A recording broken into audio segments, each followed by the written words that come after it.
आज हम लोग स्टार्ट करने जा रहे हैं बुक 1 का chapter number 9 fundamentals of trigonometry. Chapter हमारा सारा ट्रिग्नोमेट्री के अकॉर्डिंग है और ये हमारे पूरे 6 यूनिट्स की जो है वो बेस बनाता है। That is why the fundamentals, बुनियादी बातें जिन्होंने आगे थ्रू आउट आपके यूनिट्स में मूव करना है। हम स्टेप बाय स्टेप इन सारों को डिस्कस करेंगे starting from the basic. So let's start. सबसे पहली चीज़ जो हमें है वो पता होना चाहिए कि what is trigonometry about. Trigonometry है क्या चीज़? तो एक्चुअली में ट्रिग्नोमेट्री जो है the word is taken from the Greek language, from which words trigonometron. The tri means 3, gono means angles and metron means measurements. तो 3 एंगल्स की मेजरमेंट, दैट मीन्स हम लोग वो सारी की सारी किसके अंदर करते हैं जी? It literally means the measurements of a triangle. और हमारी सारी ट्रिग्नोमेट्री जो है वो ट्राइंगल से ही रिलेट करती है। स्टार्ट करते हैं। जब ये ट्राइंगल से रिलेट कर रही है, और ट्राइंगल मतलब ऐसी शक्ल जिसके अंदर 3 एंगल्स हो, ट्राइंगल्स। तो एंगल से हम अपनी बात को स्टार्ट करते हैं। What is an angle? Angle क्या चीज़ है हमारे पास? एंगल की डेफिनेशन देखते हैं। आपके पास an angle is said to be formed कि जब आपके पास 2 रेज हो but they have a same starting point, same initial point. अगर हम डायग्राम की तरफ आए तो as you can see here I have drawn 2। ये 2 मेरे पास रेज हैं, ओ बी रे है और ओ ए रे है। रे के बारे में आप जानते हैं कि we knew about it starting point but we never knew about ending point. जो एंडिंग पॉइंट है दिस एरो इंडिकेट्स ये नेवर एंडिंग है, ये चलती जा रही है। आप जितना मर्जी लंबा कर लें, इससे हमारे एंगल की सेहत पे कोई फर्क नहीं पड़ेगा।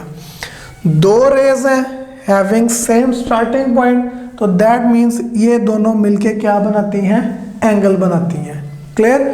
अब नेक्स्ट जो चीज़ है, एक ज़हन में सवाल आना चाहिए कि हम लोगों ने जो नंबर्स पढ़े हैं दे कुड आइदर भी पॉजिटिव और नेगेटिव। सिमिलरली क्या हमारे एंगल्स भी पॉजिटिव और नेगेटिव हो सकते हैं? Yes they can be. How? कैसे पॉजिटिव नेगेटिव हो सकते हैं? अगर हम लोग एंगल्स को एंटी क्लॉकवाइज यानी घड़ी की डायरेक्शन के उल्ट आप मेजर करें, anti clockwise, then they would be taken as positive. An angle is said to be positive if it is measured counter clockwise, घड़ी के उल्ट। और अगर आप क्लॉकवाइज मेजर करेंगे लाइक दिस वन, घड़ी की डायरेक्शन में आप मूव करेंगे, then the angle is said to be negative. और हम पहले ये बात कर चुके हुए हैं कि जो रेज हैं, दीज 2 रेज, इनसे हमारे एंगल के ऊपर कोई फर्क नहीं पड़ता। Angle is what? Angle basically एक रोटेशन ही है। तो रेज को बढ़ाने से उसकी रोटेशन पे तो कोई फर्क नहीं पड़ रहा। So angle is independent of the length of rays. Third चीज, एंगल्स को लिखा कैसे जा सकता है? एंगल्स को लिखने का तरीका क्या रहा है कि हेयर आई हैव BOA या AOB, आप जैसे भी इसको पढ़ें अभी, यहाँ पे दरमियान में I have highlighted the direction of rotation. Direction of rotation decide करेगी कि आपने एंगल को कैसे लिखना है, एक और वो पॉजिटिव है या नेगेटिव। अगर आप यहाँ पे देखें तो कहाँ से स्टार्ट हो रहा है? From the ray B। This ray would be known as initial ray. हम लोग रे B को क्या नाम देंगे? इनिशियल रे, जहाँ से आपकी रोटेशन स्टार्ट हो रही है। इसी तरह अगर आप इस डायग्राम में देखें तो ये OA से स्टार्ट हो रही है आपकी रोटेशन, तो here OA will be your initial ray. और जहां पे जाके आपकी रोटेशन एंड होती है, the one that I have drawn with blue, जहां पे आपकी रोटेशन जिस रे पे एंड हो रही है उसको हम लोग नाम देते हैं टर्मिनल रे। यहां पे OA टर्मिनल रे है, जबकि in this diagram OB is our terminal रे।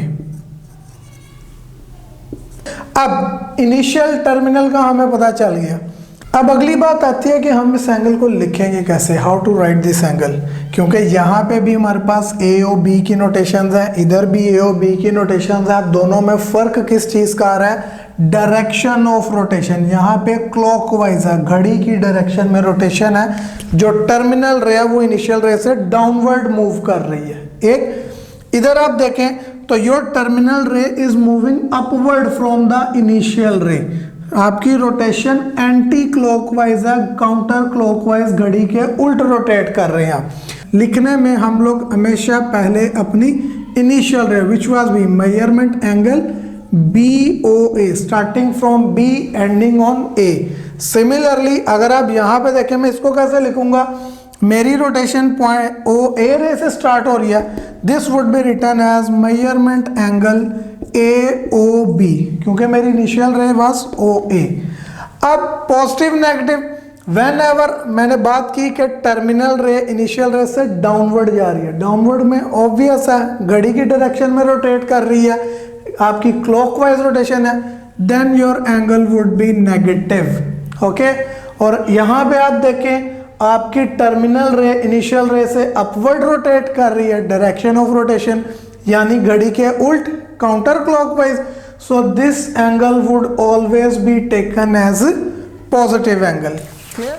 After the definition of angle, अगली चीज जो हमारे पास आती है कि how can we measure this angles. हमने यहाँ पे भी एक बात की है while discussing the positive and negative angle, कि अगर ये जो हमारी रे है it is moving counter clockwise, तो मैं ये कितना रोटेट कर रही है, हाउ कैन आई मेजर किसने कितना एंगल कवर किया।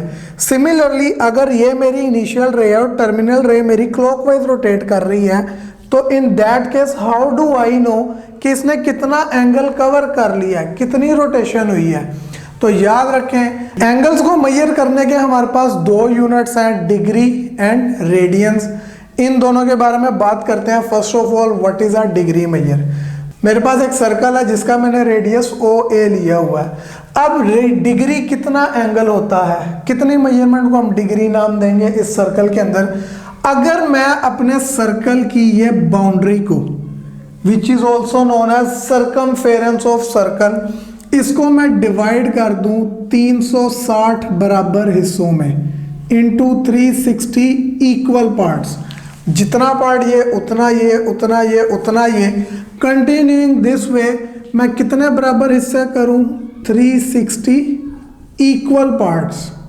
ओके, तो फिर ये एक हिस्सा, दिस वन पोर्शन, ये जितना एंगल बनाएगा सेंटर के ऊपर, that will be known as 1 degree.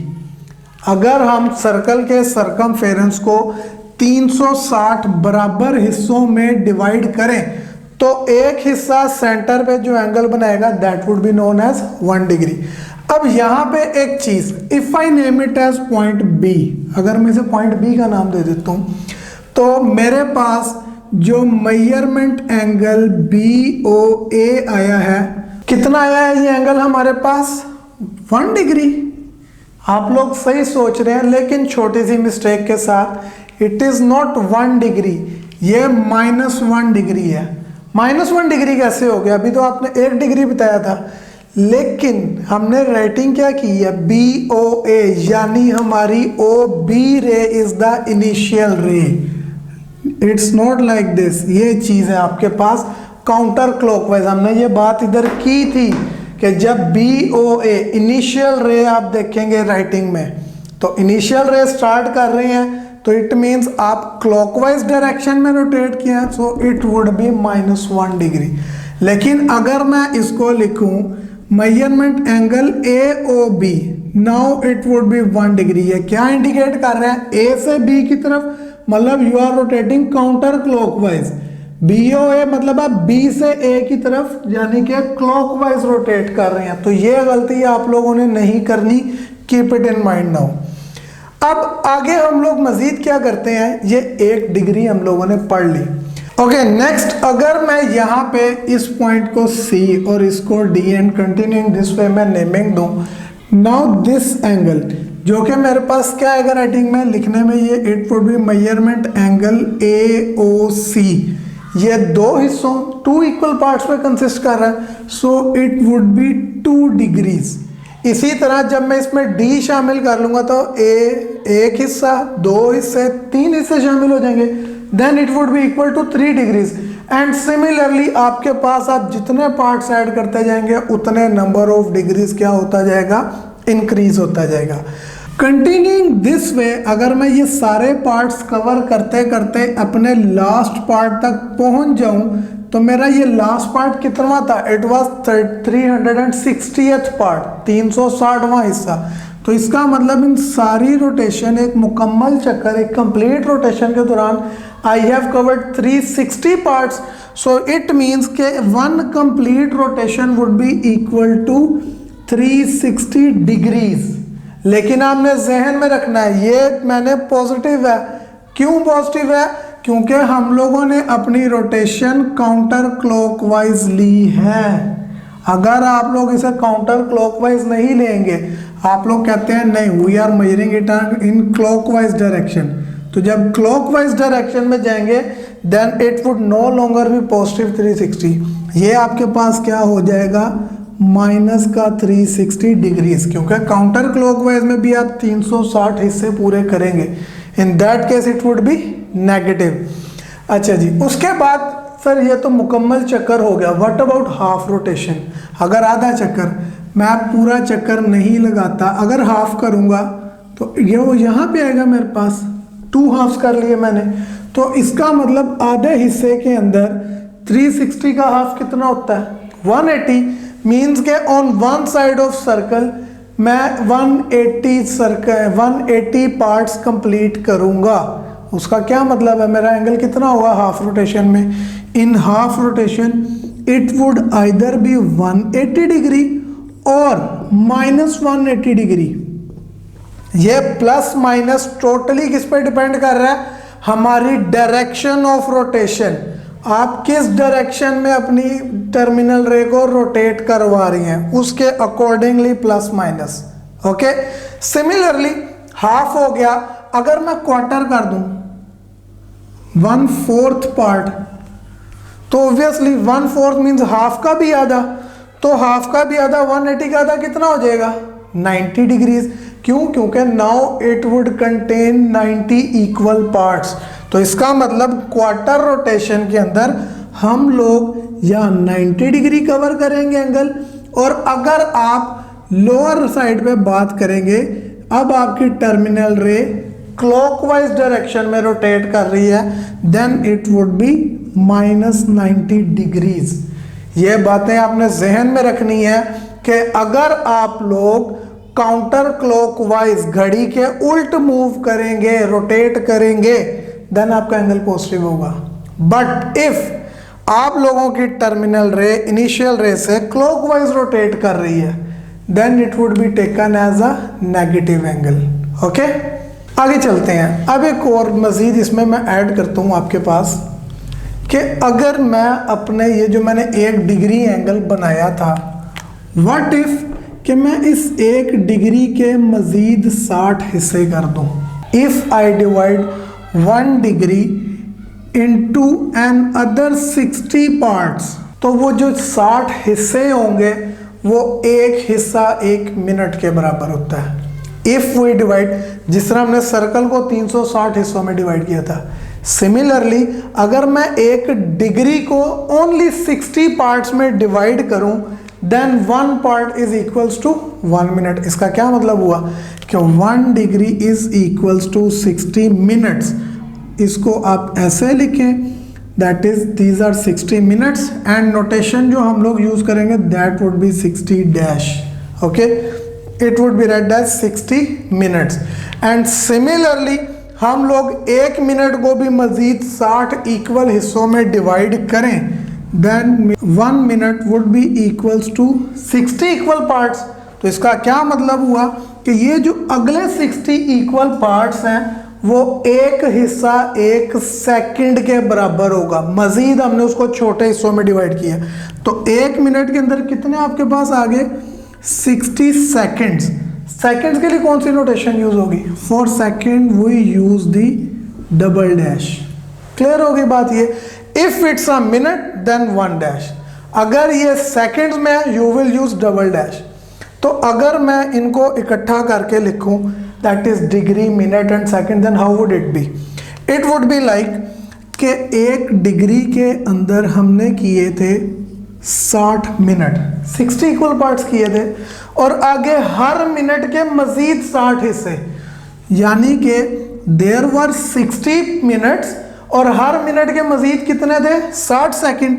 तो टोटल 60 से मल्टीप्लाई करके what would I get 3600 seconds. 1 degree में 60 मिनट, जबकि कितने सेकंड्स होंगे in total? There would be 3600 seconds in a single degree. Clear होगी बात ये।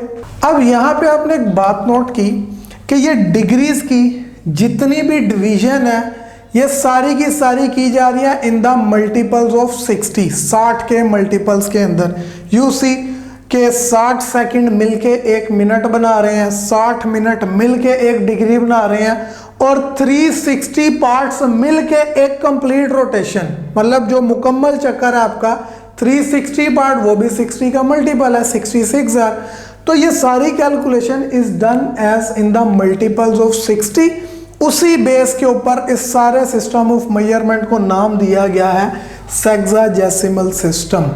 The word sexagesimal indicates the base of 60, multiplication in terms of a common number which is 60। clear?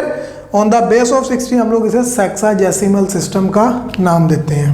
अब हम लोग अगर अपने एंगल को रिप्रेजेंट करेंगे इन सेक्साजेसिमल सिस्टम, तो हम अपने एंगल को किस तरीके से लिखा करेंगे? ऑब्वियसली अगर आप कोई एंगल मेजर करेंगे in sexagesimal system, it would have some degrees, उसकी कुछ डिग्रीज होंगी। आफ्टर डिग्रीज उसके अंदर मज़ीद कुछ मिनट्स वो कंटेन करता होगा, एंड आफ्टर मिनट वो मज़ीद जो है आपके पास चंद सेकंड्स कंटेन करता होगा।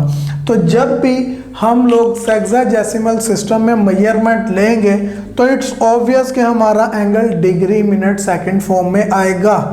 अगर वो कंप्लीट है 60 डिग्रीज, तो इसका मतलब उसके मिनट और सेकंड जीरोस हैं। अगर वो 60 डिग्री 1 मिनट 4 सेकंड समथिंग है, तो दे डू एग्जिस्ट। आपका जो है एक राउंड फिगर के अंदर minute second would be taken as 0।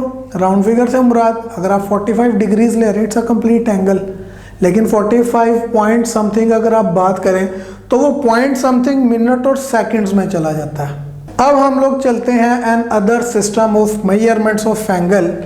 Second unit जो हमारे पास आ जाता है जिसमें हम अपने एंगल को मेजर करते हैं, दैट इज रेडियन। वो रेडियन मेजर है। रेडियन मेजर में क्या है? हमने डिग्री मेजर में क्या किया था? सरकमफेरेंस को डिवाइड करवाया था। कितने? 360 इक्वल पार्ट्स में। हम इसको भी डिवाइड ही करवाएंगे रेडियंस में, लेकिन कितनी लेंथ में? जितना सर्कल का रेडियस होगा। अगर इस सर्कल का रेडियस r है तो मैं अपनी ये सर्कल की रोटेशन भी उतनी ही लूँगा जिसके लिए जो मेरी ये जो डिस्टेंस कवर कर रहा है, जिसे हम लोग लेंथ ऑफ आर्क का नाम देते हैं, this becomes equal to radius of circle.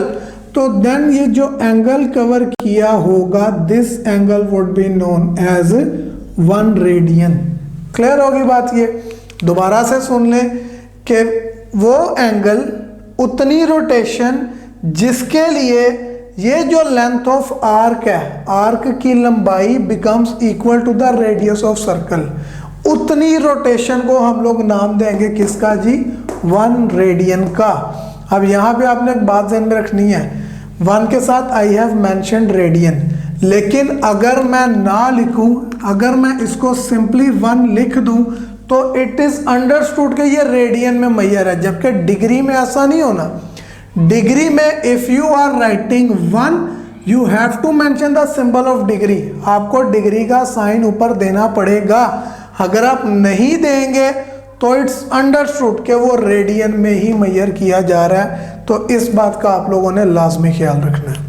Even बोलते वक्त भी अगर आप बोल रहे हैं कि भी एंगल ऑफ 60, आपने 60 बोला तो नेक्स्ट पर्सन ऑब्वियस अंडरस्टैंड करेगा you are talking about radians. अगर आप डिग्री में बात करना चाह रहे हैं, you have to speak 60 degrees, तो लिखते वक्त भी डिग्री का सिंबल नेसेसरी है, एंड बोलने में भी आपके पास डिग्री बोलना पड़ेगा। अगर आप नहीं बोलते तो it's understood it would B radian. अच्छा जी, नेक्स्ट अब आगे अगर मैं इनको नाम दूं, if this was my point A and the terminal ray ends on point B, तो मेरे पास अब जब मेरी लेंथ ऑफ आर्क इक्वल आ गई है रेडियस ऑफ सर्कल के, so in that case my measurement angle BOA will become 1 radians. 1 radians, are you sure? नहीं, B O A, B is your initial ray. तो अगर ये इनिशियल है it means कि आप इसे क्लॉकवाइज रोटेट करवा रहे हैं, then it would be -1 radiance.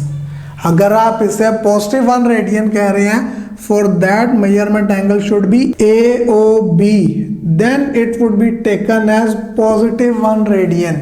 जब आप counter clockwise, as you can see in the diagram, तो ये बात आपने ज़हन में रखनी है, एंगल पॉजिटिव कब होना है, नेगेटिव कब होना है। आपके जहन में तो ठीक हो लेकिन लिखने में आप उल्टा कर जाए तो ये मिस्टेक आपके पार्ट पे काउंटर होगी। You have to see it carefully कि वेदर इट इज BOA या AOB, इस चीज को आपने जहन से नहीं निकालना। Now if I right 1 radian और 1, दे बोथ मीन सेम, दोनों का मतलब एक ही है। वेदर रेडियन लिखें या ना लिखें इससे कोई फर्क नहीं पड़ेगा, इट इज अंडरस्टूड, साथ कोई नहीं है तो ये आपके पास रेडियन मेजर ही है। लेकिन अगर आप 1 डिग्री कहना चाह रहे हैं और आप लिखने में उसे 1 लिख देते हैं तो ये कभी भी इक्वल नहीं होंगे, क्योंकि हमने बात कर दी है कि अगर कुछ नहीं लिखा हुआ then it would be measured in radians. ये 1 रेडियन है जबकि ये 1 डिग्री है, और 1 डिग्री और 1 radian you can clearly C they can never be equal. Okay, और दूसरी चीज आपके पास जो आती है रेडियन मेजर का एक और नाम, वो क्या है? So the an other name which is used as an alternate of radian measure is circular measure. वो क्या है जी? सर्कुलर मेजर है। वो आपसे MCQs में क्वेश्चन में instead of radian measure circular measure भी लिख दे तो घबराना नहीं है इस बात पे कि हमने तो रेडियन और डिग्री और सेक्साडेसिमल पढ़े थे, ये सर्कुलर कहाँ से आ गया? It is actually the same thing as the radian measure. इससे इसकी सेहत पे कोई फर्क नहीं पड़ेगा आप कौन सा नाम इस्तेमाल कर रहे हैं। अब हम देखने जा रहे हैं रिलेशन किनके दरमियान जी। हमने सर्कुलर मेजर में पढ़ी 3 चीज़ें, radius, angle and length of arc. इन तीनों का आपस में क्या रिलेशन है, इसको है हम लोग थोड़ा सा अंडरस्टैंड करते हैं। How I have drawn a circle here, जहाँ पे मैंने ये अपना AOB एंगल लिया है, and as you can clearly see कि मैंने काउंटर क्लॉकवाइज डायरेक्शन लिया, so it's a positive angle. Say I have taken an angle theta, मैंने इसके साथ कुछ नहीं लिखा, सो इट मीन्स ये मेरी थीटा मेजरमेंट किस में मैं ले रहा हूँ, I am considering it in radiance. अब ये थीटा के कोरेस्पोंडिंग ये जो मेरी आर्क की लंबाई कवर हो रही है, इसको कोई फर्जी नाम देते हैं, suppose it is L, we don't know how much it is. अब यहाँ पे एक चीज़ आपने अंडरस्टैंड करनी है, क्या कि आपने देखा कि हमारी जितनी आर्क की रोटेशन ज़्यादा होती है, रोटेशन से मुराद आपका एंगल जितना ज़्यादा होता है उसी के प्रोपोर्शनल आपकी आर्क की लंबाई इंक्रीज कर रही है। अगर एंगल बढ़ रहा है तो आर्क की लेंथ इंक्रीज कर रही है, अगर एंगल कम हो रहा है तो आर्क की लेंथ डिक्रीज कर रही है, मतलब इन दोनों में प्रोपोर्शनैलिटी का रिलेशन है।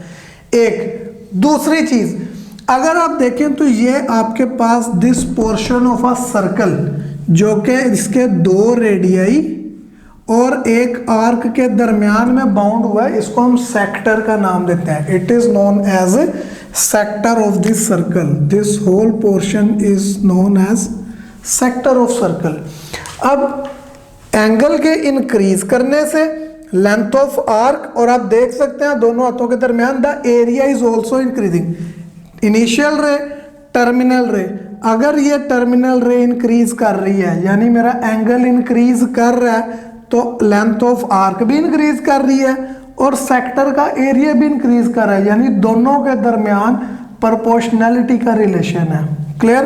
तो मैं यहाँ पे कैसे लिखूंगा, मैं relation that I am going to develop between length of arc एक और सेकंड किसके दरमियान जी, एंगल के दरमियान में अपना रिलेशन डेवलप करने जा रहा हूँ। अगर हमारा एंगल थीटा है तो उसके कोरेस्पोंडिंग कितनी लेंथ हमारी आर्क की लंबाई कवर हो रही है, दैट इज L। क्लियर? अगर मेरा एंगल 1 है, 1 के साथ कुछ नहीं लिखा हुआ, सो इट मीन्स ये कितना है, 1 रेडियन। ऑब्वियस ये मेरा 1 रेडियन है तो तब मेरी आर्क की लेंथ कितनी होगी, हम लोग देख चुके हैं। If the angle is 1 radian तो आपकी आर्क की लंबाई इक्वल होती है रेडियस ऑफ द सर्कल के। क्लियर होगी बात ये?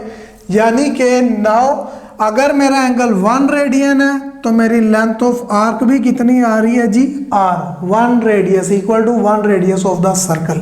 क्लियर होगी बात? मतलब इनमें प्रोपोर्शनैलिटी है। उसके बाद अगर मेरा एंगल जो है वो 360 डिग्रीज है, मैंने मेंशन किया है डिग्रीज, अगर ना करता तो रेडियंस में जाना था, डिग्रीज है तो 360 डिग्रीज का क्या मतलब है? हम लोगों ने डिग्री मेजर में पढ़ा था 360 डिग्री मींस 1 कंप्लीट रोटेशन। और 1 कंप्लीट रोटेशन का क्या मतलब है कि आप कंप्लीट सर्कमफेरेंस कवर कर रहे हैं। जो टोटल लेंथ है आर्क की वो सर्कल के सर्कमफेरेंस के बराबर है। और सर्कमफेरेंस क्या होता है? आप लोगों ने पढ़ा हुआ है that the circumference is equals to 2 pi r। क्लियर होगी बात ये? अब यहाँ पे देखें, मैं अपनी इन ऊपर वाली दो क्वांटिटीज को रिलेट करने जा रहा हूँ। हमें डायरेक्टली प्रोपोर्शनल है तो हमें पता है कि हम क्रॉस में लेते हैं l into 1 theta into r। तो ये आपके पास आ जाएगा l इंटू 1, कुछ नहीं है तो it's obvious it was in radians. Clear? और ये इक्वल होगा किसके? थीटा टाइम्स r के, theta into radius of circle.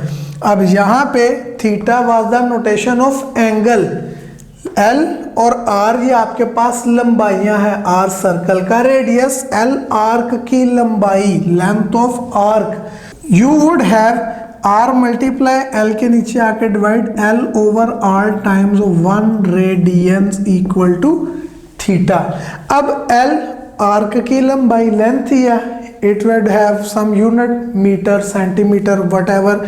r भी रेडियस है, लेंथ मीटर सेंटीमीटर किसी यूनिट में होगी, दोनों सेम यूनिट में डिवीजन करेंगे so it will give you a unitless quantity. लेकिन साथ में कौन मौजूद था? रेडियंस। तो इसका मतलब कि theta angle will always B taken and measured in radians while using this formula. Theta must be in radians. So theta is in radian measure. Clear होगी बात? ये आपके पास किस मेजरमेंट में आ रहा है जी? रेडियन मेजर में आ रहा है। अब हम लोगों ने पढ़ा था कि वेदर आप 1 के साथ रेडियन लिखें या ना लिखें इट डजेंट मैटर। तो यहाँ पे अगर मैं रेडियन नहीं भी लिखता तो L1s are L over R equals to theta. ये मेरे पास फॉर्मूला जो है वो आ जाता है इन अ बेटर सिंप्लीफाइड फॉर्म। अब यहाँ पर ये कंप्लीटली अंडरस्टूड होगी क्या बात कि थीटा रेडियंस में है। क्यों? क्योंकि हम लोग ऊपर बता चुके हैं वेदर यू राइट रेडियन और नॉट इट डजेंट मैटर। ये हमारी इक्वेशन को, हमारे फॉर्मूले को डिस्टर्ब नहीं करेगा। So you should keep this in mind while solving the questions. जब हम एक्सरसाइज पे जाएंगे वहां पे ये बात मैं आप लोगों से दोबारा डिस्कस करूंगा। ओके, नेक्स्ट चीज हम लोगों ने फर्स्ट 2 को रिलेट किया, L थीटा R1 इनका रिलेशन देखा। अब अगर मैं आपके पास नेक्स्ट इन 2 को रिलेट करूं, इन 2 के रिलेशन की बात करने लगे हैं। डायरेक्टली प्रोपोर्शनल था तो हमने पढ़ा हुआ है कि in case of directly proportional हम ऑपोजिट्स को मल्टीप्लाई करवाएं तो वो आपस में इक्वल होते हैं। मतलब मैं r को मल्टीप्लाई करवाऊं 360 डिग्रीज के साथ एंड ये 1 angle was in radian, 1 radian को मल्टीप्लाई करवाऊं किसके साथ जी? 2 पाई r के साथ। So this two will be equal to each other. Proportionality है, ये बात हम लोगों ने पढ़ी हुई है। अब r दोनों साइड्स पे आ रहा है, दोनों साइड्स को r पे डिवाइड करवाएं, इट वुड कैंसल डाउन। दूसरी चीज r के बाद 2 भी तो दोनों में कॉमन आ रहा है, 360 भी 2 पे डिवाइड होता है तो दोनों साइड्स को 2 पे डिवाइड करवाएंगे। 2 1s are and 2 180s are 360। यानी कि आपके पास क्या बचा? आपके पास आया 180 degrees equal to 1 radians into pi. अब 1 रेडियन में कितने होंगे? पाई मल्टीप्लाई हो रहा है राइट पे, लेफ्ट पे आके डिवाइड करवाएं, you will have 180 degrees over pi equal to 1 radian. ये क्या चीज आ गई हमारे पास? ये हमारे पास रिलेशन आ गया है डिग्री का रेडियन के साथ। आप देख सकते हैं कि लेफ्ट साइड पे you have 1 radian, right side पे क्या है 180 ओवर पाई डिग्रीज। चाहे आप इसको ऐसे लिखें या आप इसको इन ब्रैकेट्स लिख के देन आप डिग्रीज पुट करें, बोथ मीन सेम, ये डिग्री में।